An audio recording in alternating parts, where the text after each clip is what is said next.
Well, hey, welcome everyone who's joining us in-house and joining us online. So sorry we missed everyone this past Sunday due to the inclement weather. But this is an important season, and this is a season where we really want to dial in and think much about what God has done in sending Jesus into this world. God made flesh, dwelling among us, Emmanuel, God with us. And it's something that we need to think deeply and allow our hearts to really be free to think and to celebrate what God has done in giving us this treasure, this gift of salvation, this gift of hope. And that really is the first candle of Advent. And if you've never participated in Advent before, Advent is it's the Latin word for coming or arrival. And this is God's arrival in time and space, showing up in the person of Jesus.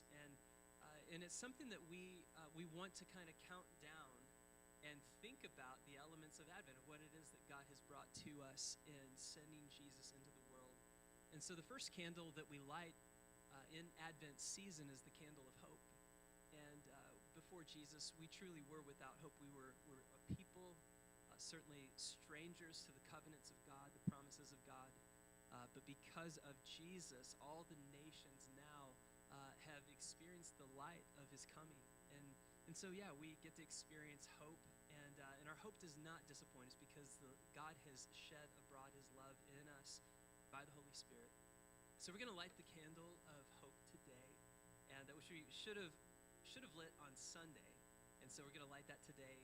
And I have a message that I want to share with you about another kind of arrival. And this arrival in this season that we're going to be unfolding over the next couple weeks is a series called Make Room. This is about making room in our hearts for Jesus, about making room in our lives for his plans and purposes.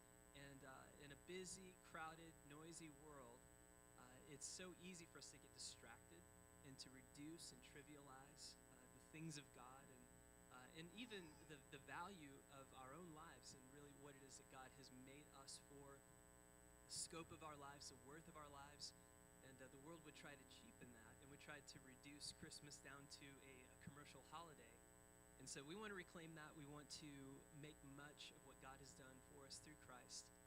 And so today I want to share with you a message. This is a little bit different. I've never taken this route before in Advent, but the Lord really started stirring my heart about different characters throughout the Gospels that demonstrated the truth and the experience of Jesus showing up in their lives in really just a remarkable, radical, unlikely way. And one of those characters that truly stands out in Scripture that Jesus had just a radical encounter with was a guy by the name of Zacchaeus. And so some of you are familiar with Zacchaeus. Zacchaeus was a wee little man, and a wee little man was he. And Zacchaeus lived a very busy, crowded, lived in a city called Jericho. Jericho is famous in Bible history for the first city that was conquered in the Israel in the conquest of Canaan. The people of Israel were coming out of the wilderness, out of 40 years from Egypt, and have now been given the go-ahead, the green light to go into the promised land. But this first city, Jericho, was something that God himself was actually going to conquer for them, to show them that it is not by power, not by might, but by my Spirit, that God gives us the victory. So this is a sovereign victory. He, of course, always uses humans when he is doing the remarkable, doing the miraculous. And this is one of the opportunities that partnering with humans still to fulfill his plans. But he just says, hey, I want you to just go to Jericho, march around the walls, blow a trumpet, do this for 7 days. And on the seventh day, the walls are going to come down. I'm going to deliver the city over to you, but you're not to take anything from the city. And so 7 days later, the walls come down. God gives Jericho to the nation of Israel, and after that, Joshua actually pronounces a curse over the city that's born. And so this is God really setting apart Jericho. Jericho was a stronghold. It was a city that had just steeped in history, a city that was some 10,000 years old. There had always been an inhabitant and since like known times in ancient antiquity. And so this was a city very popular and so completely decimated by God in the conquest of Canaan. So what happens is as time goes on, the nation of Israel experiences a split. The northern kingdom, Israel, is actually taken over by a guy by the name of Jeroboam. Jeroboam, and then a series of other kings, ends up to a guy by the name of King Ahab, and Ahab actually oversees the rebuilding of Jericho, and it costs the firstborn of the people who were rebuilding this. So the prophecy was actually fulfilled in that time. So Jericho, in time, it becomes this particular point in history. Zacchaeus and those who are living in the city are experiencing tremendous prosperity. This was one of three main tax stations in Judea.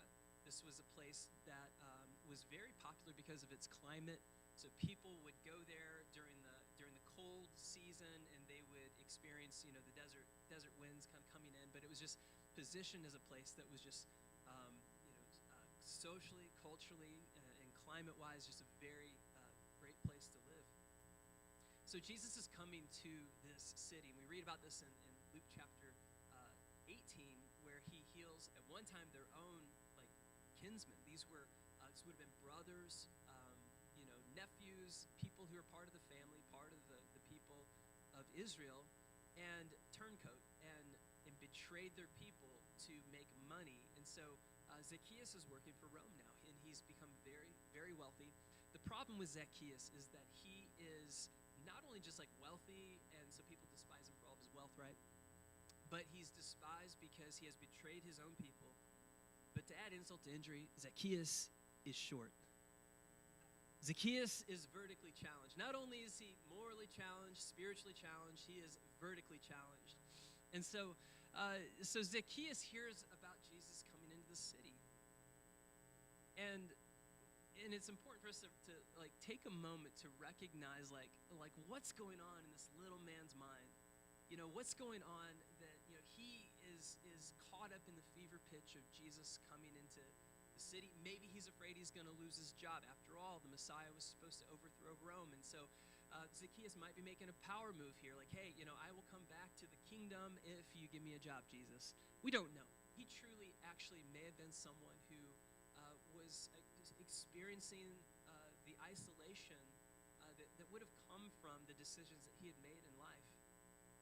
He has given himself over to tremendous compromise.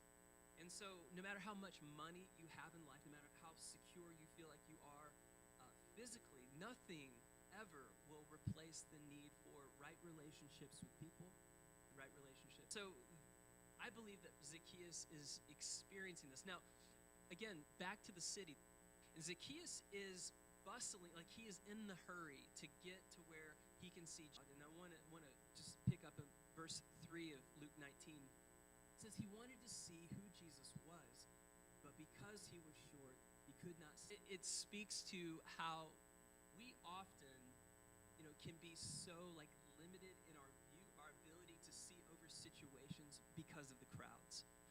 Our lives can be extremely crowded by the noise, by the hustle and the bustle, going here, going there, and really living life according to other people's schedules and agendas and desires. And sometimes it can feel like we just don't have the right perspective. We don't have the right, we don't have the ability to really speak for ourselves. People may seem like they're in the way.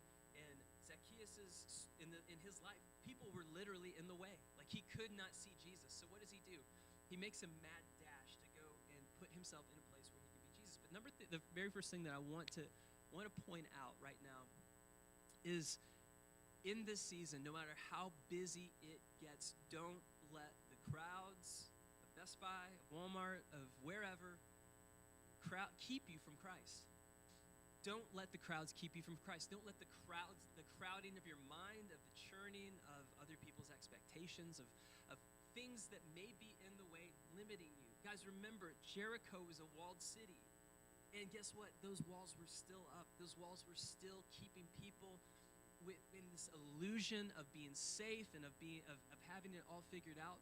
And Zacchaeus is like, he's starting to experience the detriment of being a short guy in a walled city. And so what he does, and this is so important because it's not about the people, like Zacchaeus' sin isn't what's keeping him from seeing Jesus. It's not his past, it's not his reputation. It's literally the crowd. It's literally the crowd.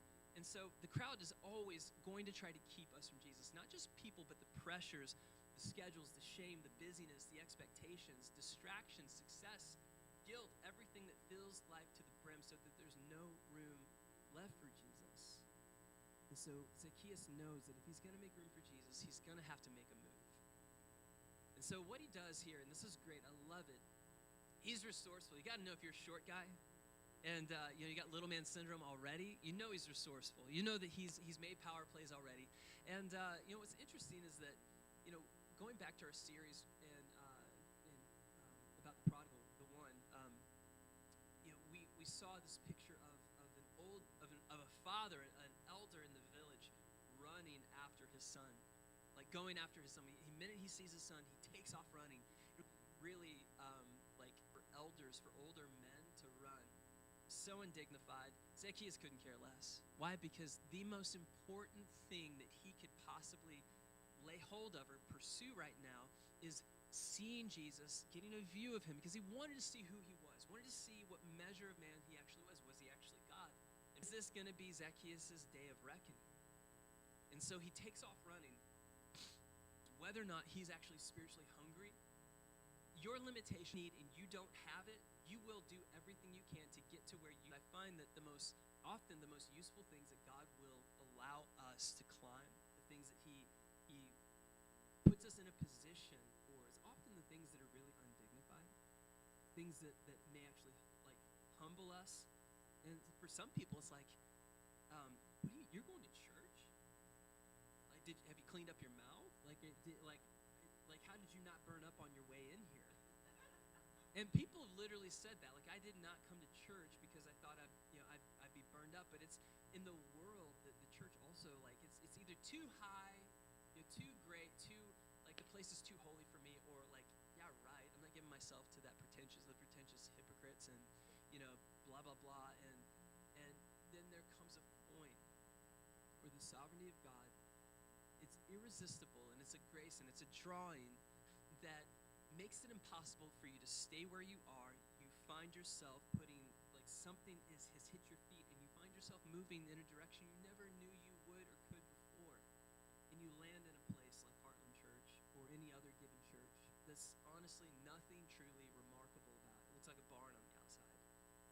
But you come here on Sundays, you park your car, you walk in, and what you're doing is you're climbing a sycamore tree. You're climbing that thing that nobody else would have touched or may have been overlooked. And you may have driven by here 100 times on 100 Sundays and never thought for a minute to step in here until God got a hold of your heart and began to lead you and say, hey, if you want to see me clearly, you need to be where I am so you can get a view of who I am from where you are.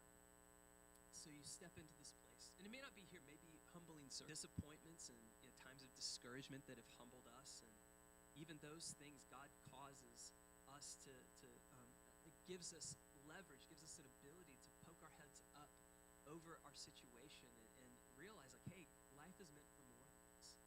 And we begin it. What's actually happening here is he's positioning himself to be seen by Jesus. And he didn't know that. He didn't know that that's why he was coming. But this is exactly what happens. And this is the title of this message, or where we're going with this, is that in this Advent season, in all of the hustle and bustle and the busyness of everything, what's so important is that you know he sees you. He sees you right where you're at, loves you, and is coming for you in your walled city, in the cursed place and thing that, everybody else is forsaken. He gives you a sycamore tree to climb up into that thing. He says, there you are. And that's exactly what he does to Zacchaeus. He says this down in verse 5. It says, Zacchaeus, come down immediately. Not only that, I must stay at your house today. What? Everybody hates Zacchaeus. Nobody's probably ever even been into Zacchaeus' home unless somebody owed him something. And here it is, Zacchaeus has all of this wealth. And finally, it dawns on him, I was made for this moment. I was made for this person. My house and everything that I have was made for him. And he doesn't, everybody around him disagrees. Everybody around him is like, you can't possibly be serious. Do you know who this guy is? Jesus. He's the guy who fleeced you on the way in. One of his thugs, made sure that, by the way, Zacchaeus is like part of the Christmas story. He's like Ebenezer Scrooge and the Grinch, all came together and descended upon Jericho. This is the first century Grinch. But in that moment, he softens his heart, and Zacchaeus recognizes his great need for who Jesus is and for Jesus to now come into his house. And the final point that I want to make today is simply open your home when he calls. If you catch his eyes, if he has spoken to your heart about your past and said, that's not too much for me, we can handle this. In fact, I can make that work for your good and for my glory. I can be seen in the most dark and difficult parts of your story if you would just give them to me. And Zacchaeus had in his home, I don't know if he sent people ahead, there might have been some idols, may have been some things. This is, again, he's forsaken his people. So he's probably taken on a lot of cultural compromise. I don't think his house may have actually represented an upstanding, first century Jew. Certainly not in the eyes of the Pharisees. This is a very, again, compromised dude. He's constantly in contact with Gentiles, leasing his own people. And Jesus says, let me come into your house. And it doesn't matter the condition of our homes. Jesus he's going to be honest with us about the things that need to go or the things that can stay. What's important is that you just say, yes, Jesus, you can come into my home. You can come be with me. And Zacchaeus' response here, and I love this, is that, it's such an immediate thing for Jesus that I don't know if it takes Zacchaeus off guard, but Zacchaeus immediately, and this is what happens when you lock eyes with Jesus and you get who he is, God, very man. And you can think about humans who have on their greatest day given you, from their account of worth, however you esteem them, however great they are, just think of the most amazing human you've ever met, what it must have felt like, and maybe just the one thing that Zacchaeus was always needing to hear: you're tall enough, you're bright enough. Yeah, there's some things that probably need to change, but what I love is that Jesus doesn't tell him what needs to change. He immediately knows what needs to change. He's fleeced people. Zacchaeus goes on to say, today I am giving half of everything that I own to the poor. Why? Because the poor matter to God.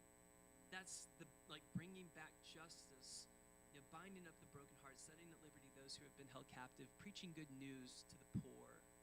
This is what he's doing. This is what he's giving to Jesus. He is allowing the gospel to be the gospel at home in the heart of Zacchaeus. And the next thing that Zacchaeus does is he's not just satisfied to simply give half of what he owns to the poor. He says, on top of that, I am now giving back 4 times to everyone who I've wronged. Making things right. Going above and beyond to make things right. Does that not reflect the heart of our God? Does that not reflect the heart of Jesus? Jesus didn't have to say anything other than, I'm coming to your house today. I'm coming to your house. So what happens when we make room for him? His heart gets so infused into ours. He steps in there and he begins liquidating all of the things that we couldn't hold on to anyway. He's so kind and so good to show us the worth of who we are first, and then allow us to see whatever talents, treasures, things that we have, and to put them back to where they belong. That's what we see happening in Zacchaeus. And that's what we see happening in the church. This is what God does when he is at home through Christ in our hearts. He rights the wrongs in our hearts, but through us also rights the wrongs around us. Today is Giving Tuesday, and so it's an opportunity for us as a church and really as a society to give back to things that we see in people who are doing good work all around us. And one of the opportunities that we actually have as a church family is stations. First of all, is Convoy of Hope, who are boots on the ground every name out of the nation. Convoy of Hope was boots on the ground working through partnered churches in